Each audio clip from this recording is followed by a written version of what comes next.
सूरज के रथ का दाहिना घोड़ा। एक समय की बात है, एक राजा रानी रहते थे। उनके पास सिपाही, घोड़े, दास दासियां, धन दौलत सब कुछ था, सिर्फ उन्हें संतान नहीं थी। इसी कारण राजा रानी बहुत ही दुखी रहते थे। संतान प्राप्ति के लिए उन्होंने हर तरह का दान धर्म, धार्मिक अनुष्ठान, जप मंत्र, व्रत, पूजा पाठ किए, लेकिन कोई फायदा नहीं हुआ। अब राजा रानी दोनों ही बुढ़ापे की ओर बढ़ते गए। बुढ़ापे की ओर बढ़ते गए तो होता है क्या कि दोनों गहन सोच में पड़ गए। अब हमारे इतने बड़े राज्य का क्या होगा? कौन बनेगा इसका वारिस? कौन लेगा प्रजा की जिम्मेदारी? राजा रानी दिन रात इसी चिंता में घुलने लगे। उन्हें खाने पीने की भी सुध नहीं रहती। एक सुबह एक साधु राजा के दरबार में आता है तो दासी रानी को इत्तला करती है। तब वह दासी से कहती है, यह मेरा अंतिम दान धर्म है, इसके बाद मैं अपने हाथों से कोई दान धर्म नहीं करूँगी। रानी चावल भरा छाछ हाथ में लेकर बाहर आती है और साधु की झोली में भिक्षा डालने लगती है तो उसके चेहरे पर छाई उदासी पर साधु की दृष्टि आती है। वह उससे पूछता है, रानी साहिबा, क्या हुआ है? आप क्यों इतनी उदास हैं? तब रानी साधु को सारी हकीकत बताती है और सिसकने लगती है। उस पर वह साधु कुछ पल गंभीर हो जाता है और कहता है, चिंता मत करना रानी साहिबा, आपकी संतान की इच्छा पूरी हो जाएगी। आपकी कोख से एक पुत्र जन्म लेगा। मात्र वह 14 साल तक ही आप लोगों को मिलेगा। उसके आगे वह इस मृत्यु लोक में नहीं रह पाएगा। इससे बढ़कर आपको कुछ देना मेरे लिए संभव नहीं है। अपनी बात पूरी करते उसने अपनी झोली में हाथ डाला और थोड़ी सी भभूति निकालकर रानी को दी और कहा, आप और महाराजा दोनों इसे बांटकर ग्रहण करना। तुम्हें जल्दी ही पुत्र प्राप्ति होगी। इतना कहकर साधु अपनी राह चला गया। उसके जाने के बाद रानी सोचने लगी, 14 साल तो 14 साल ही सही, उतने समय के लिए हमें पुत्र मिलेगा, यह काफ़ी है।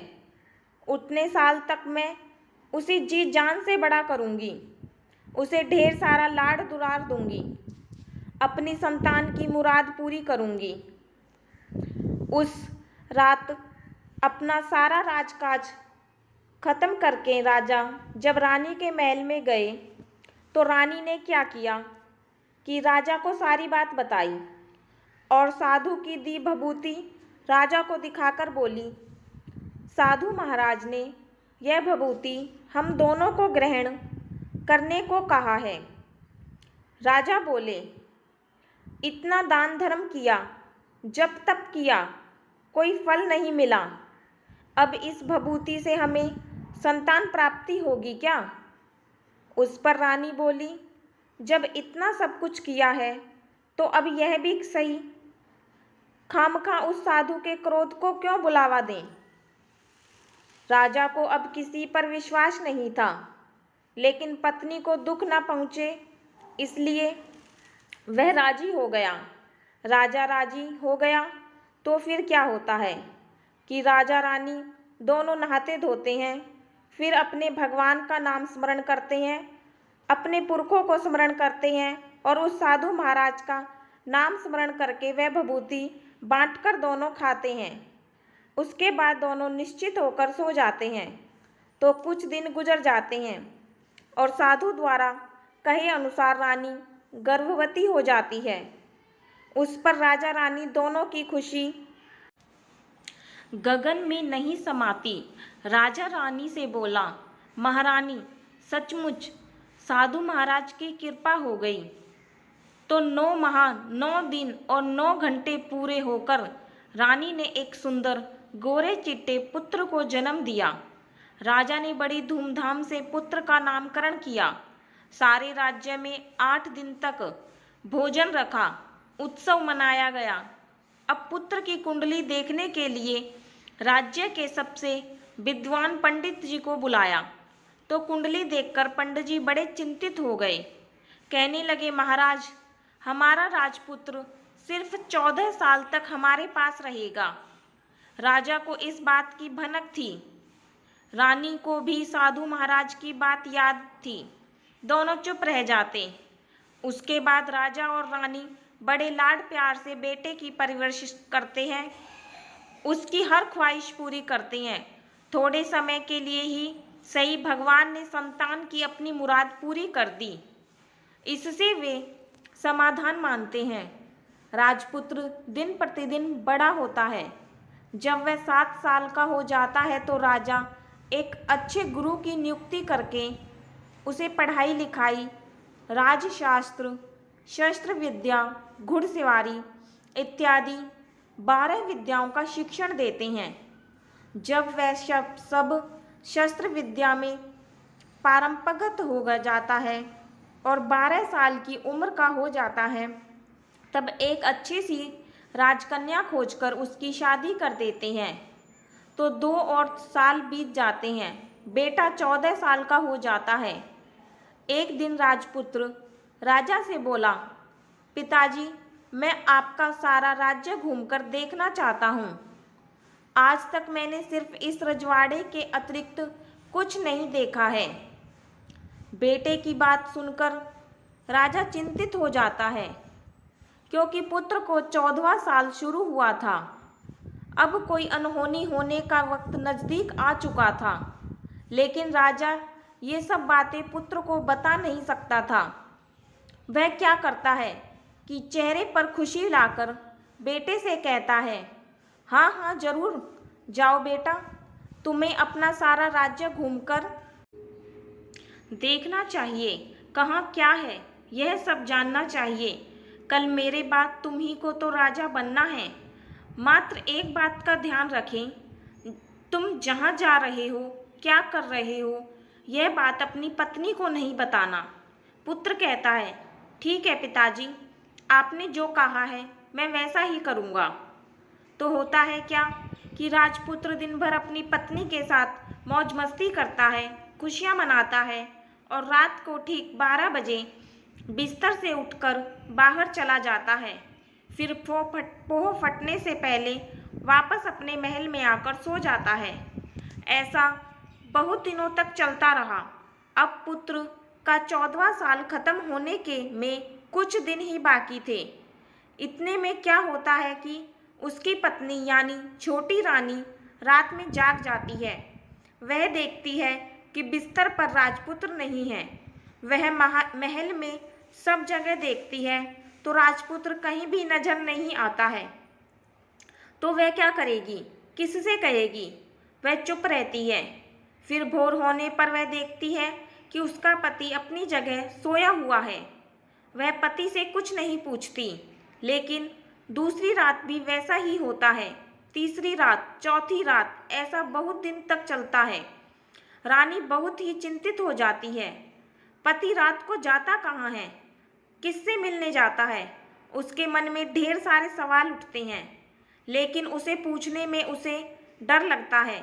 शायद पति गुस्सा कर बैठे। सास ससुर से पूछने के बारे में सोचा तो उसकी कुल मर्यादा बीच में आ जाती थी। तो इस तरह मन ही मन वह कुढ़ती रहती थी। इस हालत में उसे खाने पीने में दिलचस्पी नहीं होती। वह दुबली पतली हो जाती है। उस राज्य में फूल बेचने वाली एक बूढ़ी मालिन थी। वह हमेशा छोटी रानी को फूल देने उसके महल में आती थी। उस बुढ़िया का ध्यान छोटी रानी पर जाता है। वह उससे पूछती है, बेटी, तुम्हें किस बात का दुख है? तुम इस तरह सूखकर कांटा क्यों बनी हो? उस पर रानी कहती है, क्या बताऊं तुम्हें अम्मा, तुम्हारा राजपुत्र हर रात बिस्तर से उठकर कहीं चला जाता है और सुबह भोर होते ही वापस आकर सोता है। वह कहाँ जाता है? प्रेमिका से मिलने जाता है क्या?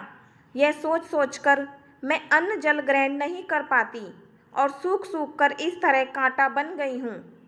बुढ़िया सब बात सुनकर उसे एक उपाय बताती है। तो बेटी ऐसा करना, आज रात तुम सोना मत, उसके पीछे जाकर देखना कि वह कहाँ जाता है, क्या करता है, उसकी अच्छी तरह से पहरेदारी करना। पर मुझे नींद आ गई तो? तुझे नींद नहीं आई, इसलिए एक काम करना, अपने बाएं हाथ की उंगली में एक जख्म करना, उस पर थोड़ी सी मिर्च छिड़कना। उससे तुझे बड़ी जलन होगी और उसी पीड़ा से तुझे रात भर नींद नहीं आएगी। रानी बुढ़िया के कहे अनुसार करती है। उंगली की जलन से उसे बड़ी देर तक नींद नहीं आती, लेकिन बाद में वह सो जाती है। दूसरे दिन सुबह बुढ़िया फूल लेकर उसके महल में पहुंचती है और पूछती है, क्या हुआ बेटी, देख पाई कि क्या पति कहाँ जाता है?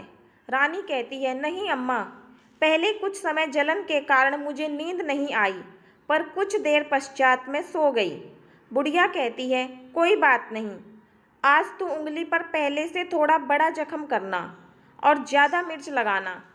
तो रानी वैसे ही करती है, परंतु वह सिर्फ पति के बिस्तर से उठकर बाहर निकलते वक्त तक जग पाई।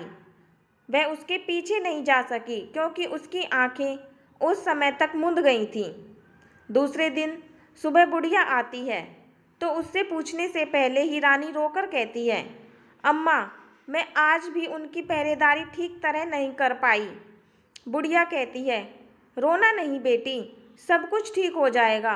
तुम आज रात जख्म और बड़ा करना और उस पर ज़्यादा मिर्च छिड़कना, और एक काम करना बेटी, वह जब जाने के लिए निकलता है तो उसका रास्ता रोकना। बुढ़िया ने जैसा बताया रानी वैसा ही करती है। आज रात उसे नींद नहीं आती। पति रात 12 बजे बिस्तर से उठकर जब महल से निकलने के लिए चलने लगता है तो वह बुढ़िया ने जैसा बताया वैसे ही करती है। दौड़कर जाकर पति का रास्ता रोकती है और कहती है, कहाँ जा रहे हो, किससे मिलने जा रहे हो, मुझे बताओ। राजपुत्र उसे समझाने की बहुत कोशिश करता है। देखो, अगर मैंने तुम्हें वह बताया तो मैं तुम्हें दोबारा नहीं मिल पाऊंगा। कोई बात नहीं, न मिल पाओ, लेकिन आज आप रात के समय कहाँ जाते हो यह मुझे पहले बता दीजिए। राजपुत्र निरुपाय हो जाता है। पत्नी की जिद के आगे उसकी एक नहीं चल पाती। ठीक उसी समय उसका 14वां साल खत्म होकर 15वां साल लगने वाला था। जो होता है वह हो जाने दो, वह सोचता है, और कुछ चावल मंत्रों से सिद्ध करके पत्नी को देकर कहता है, इन चावलों के दानों को दोनों हाथों की मुट्ठी में पकड़कर पहले दाएं हाथ में पकड़े चावल मेरे ऊपर फेंकना। मैं कौन हूँ तुम्हें पता चल जाएगा।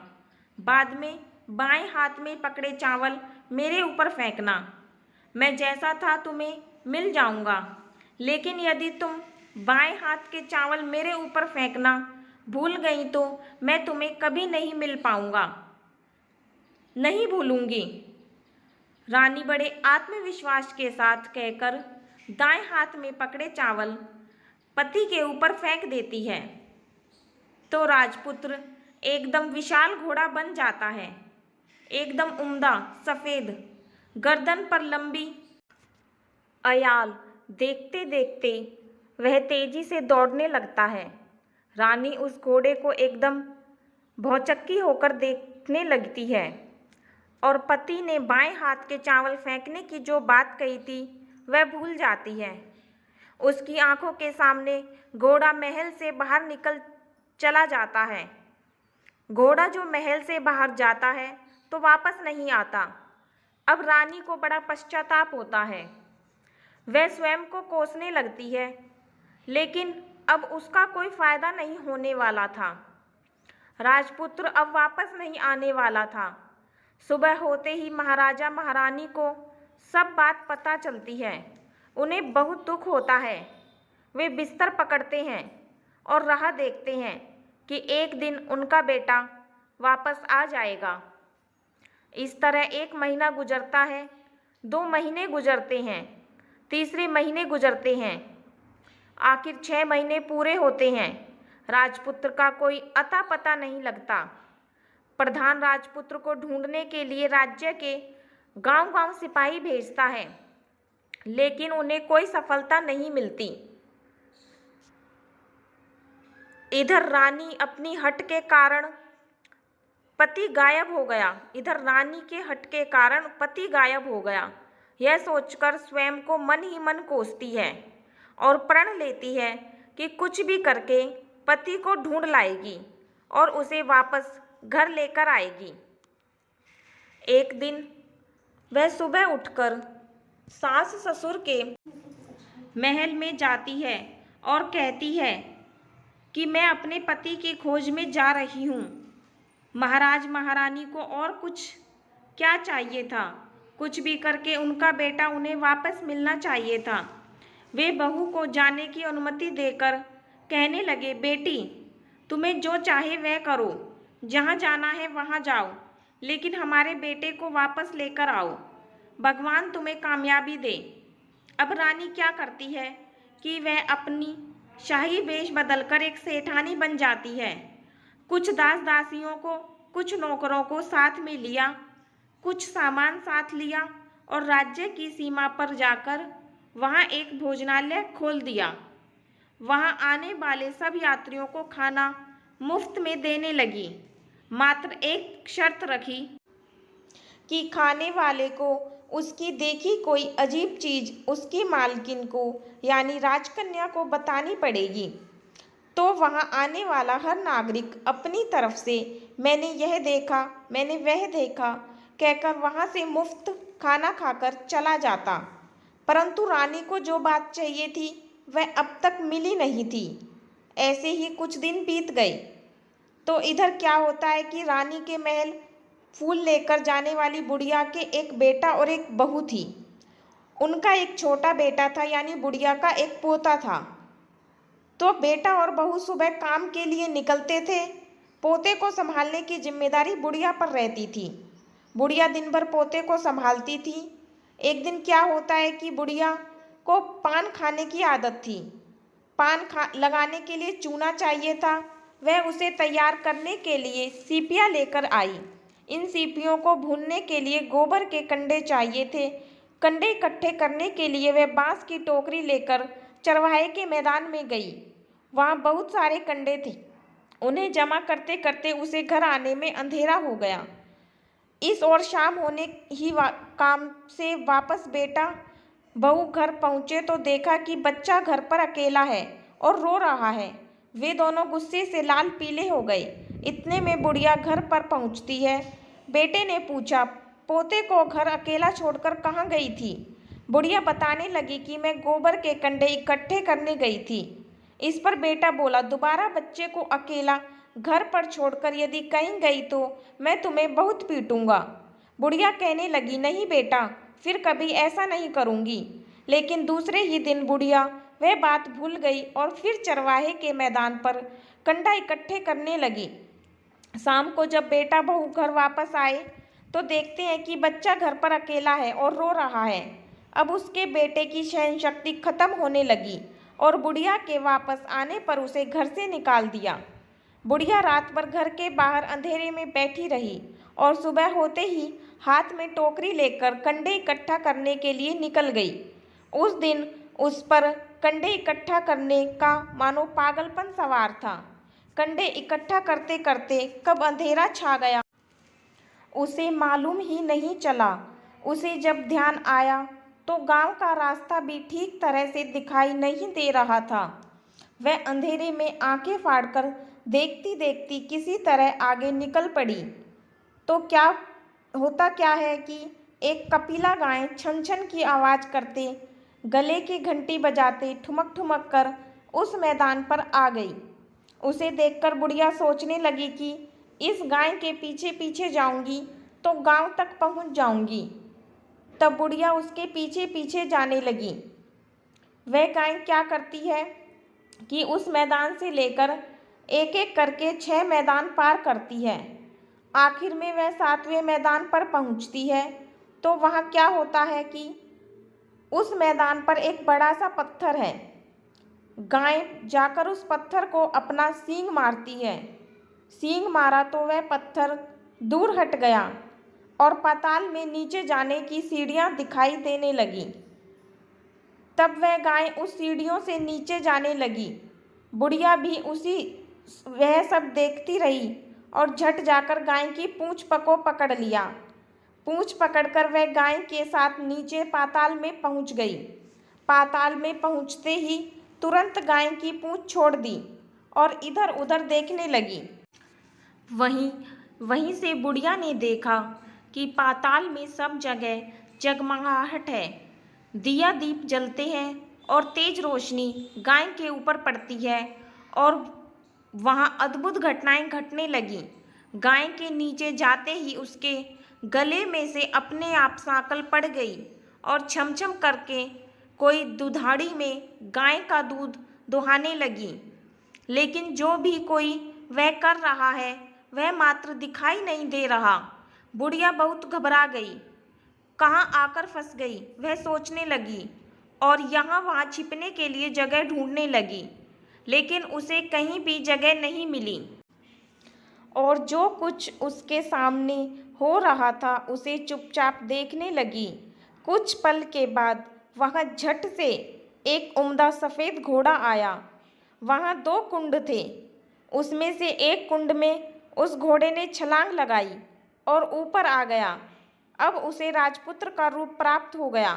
राजपुत्र बनने के बाद उसने दूसरे कुंड के पानी में स्नान किया, वहाँ रखे नए कपड़े पहने।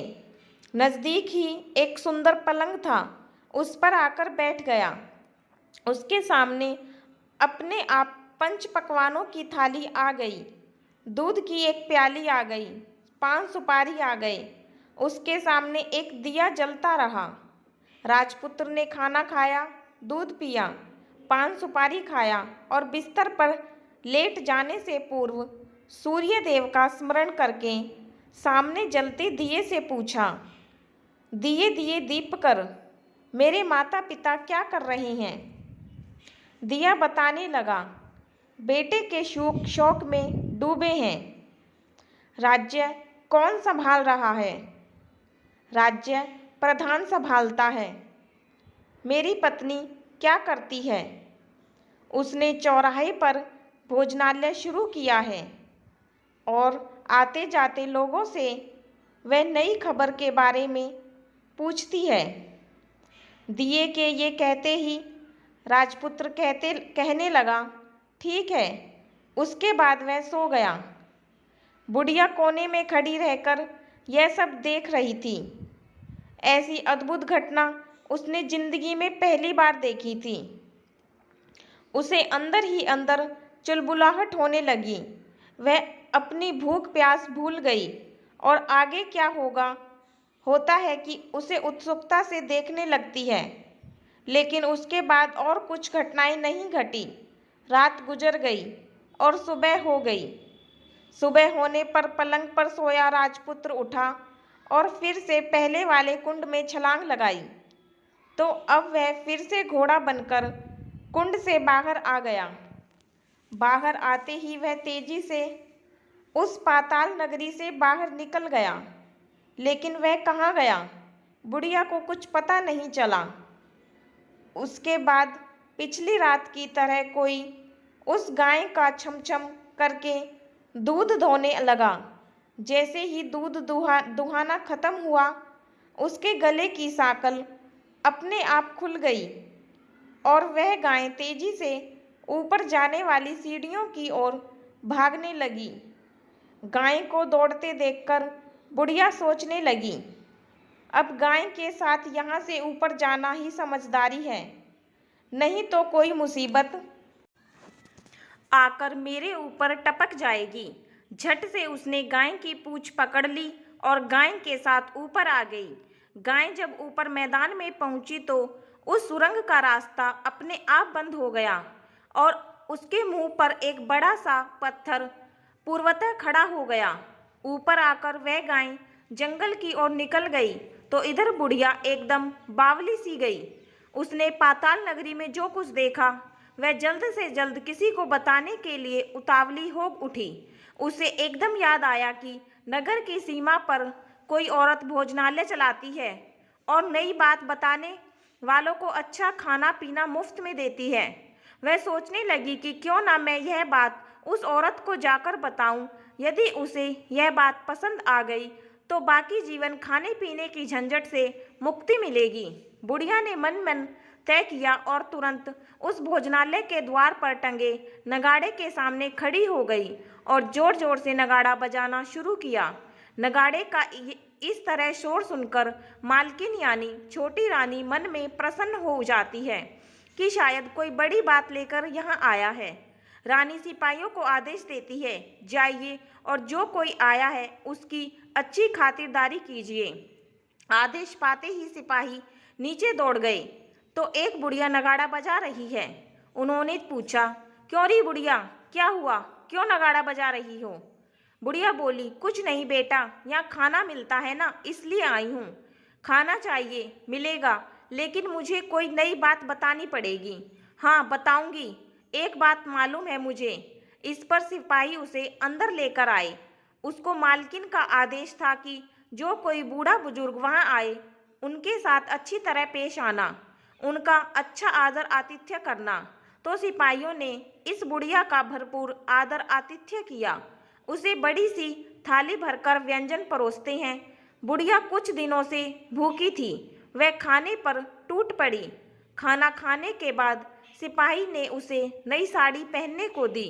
उसके बाद उसे लेकर रानी के पास आई। बुढ़िया और रानी ने तुरंत एक दूसरे को पहचान लिया। बुढ़िया बोली, बेटी तुम? और रानी बोली, अम्मा तुम? बड़ी देर तक दोनों भांति भांति की बातें करती रहीं। आखिरकार कुंवरनी बुढ़िया से कहने लगी, अम्मा अब बताओ, तुमने क्या नई बात देखी है? नई बात? मैंने कोई नई बात देखी नहीं है। वह तो मेरे पास तुम्हें देने के लिए खाने के पैसे नहीं थे, इसलिए मैंने झूठ मूठ नगाड़ा बजाया। रानी ने कहा, अम्मा घबराना नहीं, मैं किसी को तुम्हारा नाम नहीं बताऊंगी। फिर भी बुढ़िया, मैंने क्या देखा, कब देखा करके आनाकानी करने लगी। इस पर कुंवरनी ने उससे कहा, देखो अम्मा, यदि तुमने मुझे वह नई बात बताई तो जिंदगी भर मैं तुम्हारी देखभाल करूंगी, तुम्हें रानी माता की तरह रखूंगी। अब बुढ़िया बताने को तैयार हो गई। उसने जो कुछ उस चारागाह वाले मैदान पर देखा था वह सब कुछ कुंवरनी को बता दिया। बुढ़िया की वे बातें सुनकर कुंवरनी को यकीन हो गया कि वह राजपुत्र उसी का पति है। वह तुरंत बुढ़िया से कहने लगी, अम्मा मुझे उस जगह पर ले चलो। नहीं बेटी, वह पाताल राज्य है, सांप हैं। यदि किसी ने तुम्हें देख लिया तो तुम्हारी जान खतरे में पड़ सकती है। लेकिन रानी उसकी एक भी नहीं सुनती। उसे उस जगह ले जाने के लिए हठ करने लगी। आखिर में बुढ़िया ने उसका कहना मान लिया और कहने लगी, ठीक है, मैं तुम्हें वहाँ लेकर चलती हूँ, पर आज नहीं, कल। वहाँ जाना है तो शाम को ही जाना होगा। तो दूसरे दिन दोपहर को रानी बुढ़िया के साथ उस मैदान पर गई और एक जगह छुपकर गाय के आने की राह देखने लगी। दिन ढलते ही अंधेरे घेरने लगा और गाय हमेशा की तरह वहां आ गई। मैदान के उस कोने में जाकर उसने पत्थर पर सींग मारा तो झट से पत्थर हटकर वहां सुरंग में जाने का रास्ता खुल गया। गाय उस रास्ते से नीचे उतरने लगी तो बुढ़िया रानी ने से कहने लगी, जल्दी आओ बढ़ो बिटिया, हम गाय की पूंछ पकड़कर नीचे उतरेंगे। तो दोनों गाय की पूंछ पकड़कर नीचे उतर गई। बुढ़िया पहले जिस कोने में छिपी थी उस कोने में छिप गई। अब नीचे सब कुछ पहले जैसा घटित हो रहा था। गाय के गले में अपने आप सांकल पड़ गई। कोई अदृश्य रूप से उसका दूध दूहने लगा। एक सफ़ेद उम्दा घोड़े ने आकर एक कुंड में छलांग लगाई तो राजपुत्र के रूप में ऊपर आया। वह राजपुत्र दूसरे कुंड में नहाने लगा। बाद में उसके सामने खाने की थाली आ गई, दूध की प्याली आ गई, पान बीड़ा आ गया। राजपुत्र सब ग्रहण करके सोने के लिए पलंग पर गया तो सोने से पहले सूर्य देव को स्मरण करके वह दिए से पूछने लगा, दिए दिए दीपकर, मेरे माता पिता क्या कर रहे हैं? तो दिया कुछ जवाब नहीं देता, बल्कि वह बुझने लगता है। तब राजपुत्र को कुछ अघटित हुआ है, इसका संदेह हो गया। वह उदास हो गया और जो कुछ हुआ है वह हो जाने दो, ऐसा सोचकर सोने के लिए बिस्तर पर लेट गया। अब रानी का संयम छूट गया। वह दौड़कर पति के पास गई और उसके पैर पकड़ने के लिए आगे बढ़ने लगी। राजपुत्र तुरंत ही पत्नी को पहचान गया। वह झट से पीछे हट गया और चिल्लाने लगा, नहीं नहीं, मुझे मत छूना, सर्वनाश हो जाएगा। रानी दोनों हाथ जोड़कर पति से अपनी भूल स्वीकार करने लगी। स्वामी, मुझसे भूल हो गई। मुझे आपसे नहीं पूछना चाहिए था कि आप रात को कहाँ जाते हो। मैं अपनी भूल स्वीकार करती हूँ। मुझे मेरी भूल की सज़ा मिल गई है। अब आप घर चलें। आपके वियोग में आपके माता पिता ने बिस्तर पकड़ लिया है। आपकी प्रजा भी बहुत दुखी है। उस पर राजपुत्र कहने लगा, वही तो एक बार तुम गलती कर बैठी हो, अब दोबारा मत करना, नहीं तो अब मैं तुम्हें जो दिख रहा हूँ वह भी नहीं दिखूंगा। रानी अब विलाप करने लगी, जोर जोर से जमीन पर सिर पीटने लगी। राजपुत्र के मन में उसके प्रति दया उत्पन्न हो गई। वह उससे कहने लगा, यदि तुम मुझे पाना चाहती हो तो मुझे तुम्हें एक काम करना होगा। काम कठिन है, लेकिन वह तुम्हें अकेले करना होगा। कहो स्वामी, कितना भी कठिन काम हो, मैं वह पूर्ण करूंगी।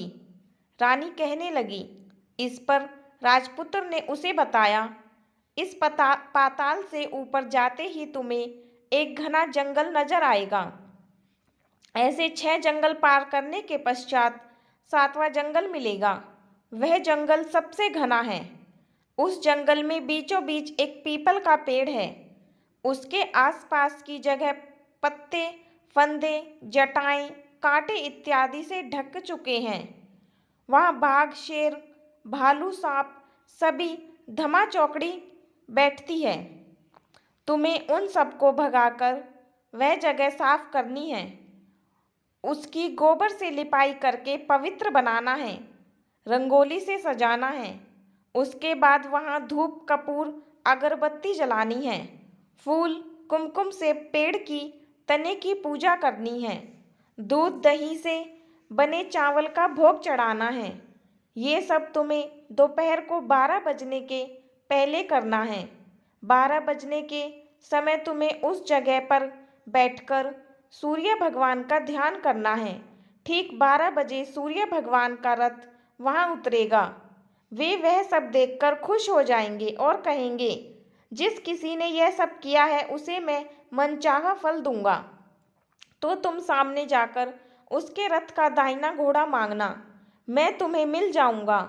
इतनी बात कहकर राजपुत्र अपने पलंग पर सो गया और छोटी रानी भोर होने की राह देखने लगी। भोर होते ही वह बुढ़िया के साथ गाय की पूंछ पकड़कर ऊपर आ गई। ऊपर आने के बाद वह बुढ़िया से कहने लगी, अम्मा, अब मैं अकेले ही आगे जाऊंगी, तुम भोजनालय वापस जाओ। वह जंगल में जाकर राजपुत्र की बताई जगह ढूंढने लगी और स्वयं आरी से वह जगह साफ कर दी। बाद में राजपुत्र ने जैसा बताया वैसी लिपाई पोताई करके वापस आ गई। दूसरे दिन पो फटने से पहले उठी और जंगल में उसी जगह पहुंची। वहां जाकर इत्र, गुलाब का पानी छिड़ककर वह जगह सुगंधित की। धूप अगरबत्ती जलाकर उसे पवित्र किया और पूजा की सब सामग्री वहां तैयार रखकर सूर्य भगवान का ध्यान करने बैठ गई। जैसे कि पति ने बताया था, दोपहर को ठीक 12 बजे सूर्य भगवान का रथ उस पीपल के पेड़ पर आकर रुका। सूर्य भगवान ने जब रथ से नीचे देखा तो सुगंधित वातावरण देखकर वह बहुत प्रसन्न हो गए।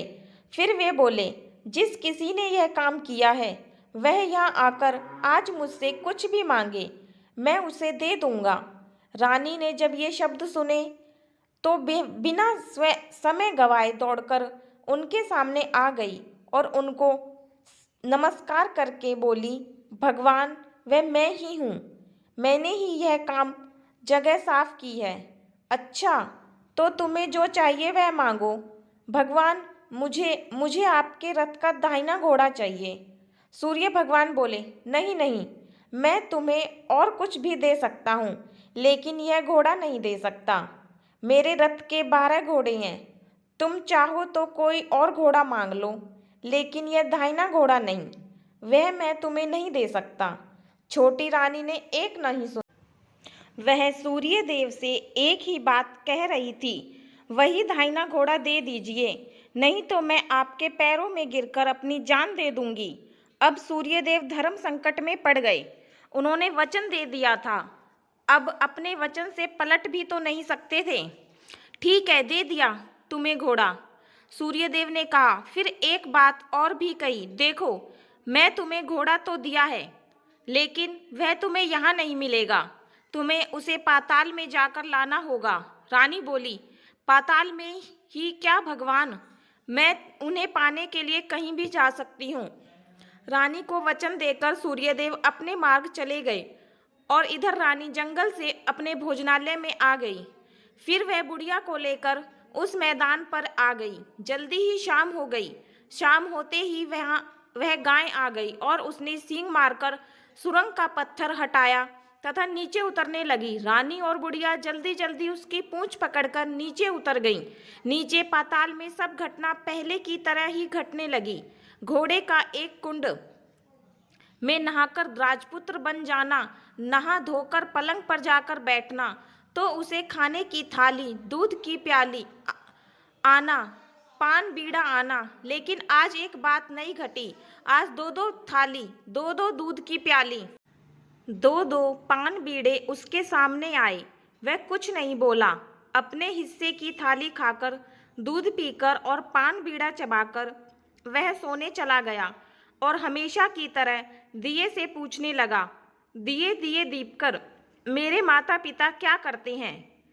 दिया ने बताया, वे दोनों तुम्हारे शोक में मरने की स्थिति में पहुंच गए हैं। ऐसा झट से उसकी आंखों से आंसू टपकने लगे। फिर वह पूछने लगा, दिए दिए दीपकर, मेरा राज्य कौन चला रहा है? तुम्हारा राज्य प्रधान चला रहा है और वह सब कुछ हड़प चुका है। वह प्रजा पर बहुत अत्याचार कर रहा है। सुनकर राजपुत्र को बहुत गुस्सा आया। वह गुस्से में अपनी मुट्ठी भींचने लगा। अब वह पूछने लगा, दिए दिए दीपकर, मेरी पत्नी क्या कर रही है? अब दिया कुछ नहीं बोला, चुप रहा। अब रानी का संयम जवाब दे गया। वह दौड़कर पति के गले लग गई। अब मैं तुम्हें मिल गया, राजपुत्र कहने लगा। सच कहते हो? अब आप फिर से घोड़े तो नहीं बनेंगे ना? नहीं, दोबारा घोड़ा नहीं बनूंगा मैं। तुमने जो इतने सारे कष्ट उठाए हैं मुझे पाने के लिए, इसलिए सूर्य देव ने मुझे सदा के लिए घोड़े के जन्म से मुक्त कर दिया है। राजपुत्र ने बड़े प्यार से कहा और उसे गले लगाया। उसके आंसू पोंछे। कुछ देर पश्चात भोर हो गई तो गाय की श्रृंखला टूटकर वह ऊपर भूलोक जाने लगी। रानी, राजपुत्र और बुढ़िया उसकी पूंछ पकड़कर ऊपर आ गए। ऊपर आने पर वे सीधे भोजनालय में पहुँचे। वहाँ का सब सामान लोगों में बांट दिया और उसको ताला लगाकर अपने राज्य में लौट गए। राजपुत्र वापस आता है और उसके तेवर देखकर प्रधान घबरा गया। राजपुत्र ने उसे बंदी बनाकर कैदखाने में डाल दिया और राज्य की बागडोर अपने हाथ में ले ली। उसके बाद वह अपने माता पिता को मिलने उनके महल में गया। तब राजपुत्र क्या देखता है कि उसके माता पिता उसके शोक में अस्थि पंजर बने हुए हैं। पुत्र को वापस आया देखकर मरणासन राजा रानी की आंखों में टप टप आंसू बहने लगे। इन दोनों ने पुत्र को गले लगाया, उसे प्यार से सहलाया। इतना होने के बाद उनके सेहत में एकदम सुधार होने लगा। वे अब बिस्तर से उठकर बैठ गए हैं। पुत्र को आशीष देने लगे। राजपुत्र के आने की खबर सुनकर राज्य भर में फैल गई। प्रजा खुशी से फूली नहीं समाई। प्रजाजन राजमहल के सामने इकट्ठे हो गए। राजपुत्र ने भी उन्हें दर्शन दिए और आज से उन्हें कोई दुख नहीं पहुंचाएगा, ऐसा वचन भी दिया। अब राजा अपने पुत्र का राज्याभिषेक करके उसे सिंहासन पर बिठाता है और बहू को महारानी का दर्जा देता है और स्वयं अपनी पत्नी के साथ ईश्वर स्मरण करते खुशी से दिन बिताता है। महाराजा बन राजपुत्र अच्छी तरह से राज्य चलाने लगा और अपनी पत्नी के साथ सुख शांति से जीवन बिताने लगा। उस बुढ़िया को रानी ने अपने ही पास रख लिया, उसकी अच्छी तरह से देखभाल करने लगी। बुढ़िया और उसके बुढ़ापे के दिन खुशी से गुजरने लगे। वीडियो अच्छी लगी हो तो वीडियो को लाइक और शेयर कीजिए, चैनल को सब्सक्राइब कीजिए। राधे राधे दोस्तों।